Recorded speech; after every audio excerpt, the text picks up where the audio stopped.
Here is how to turn on profile views on TikTok. So first, go ahead and launch your TikTok application on your mobile device and log into your specific account.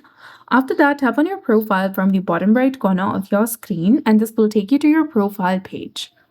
Now, instead of going directly to settings, look for the footsteps icon in the top right corner of your profile page. Tap on it, and if you don't see it, this feature may not be available to you. Now, this opens the profile views feature. It explains that if you turn on viewer history, others will see when you view their profile within the past 30 days, and people you follow will see if you viewed their post within 7 days of posting. Only you can see your viewer history. So tap and turn on, and now you can see who has viewed your profile. Keep in mind that others who have this setting enabled will also be able to see when you view their profiles.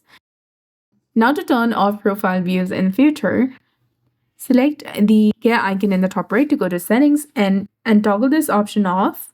You will no longer be able to see who viewed your profile, and others won't see when you view theirs. So that's it. I hope you found this video helpful. If you did, please like, share, and subscribe. Thanks for watching.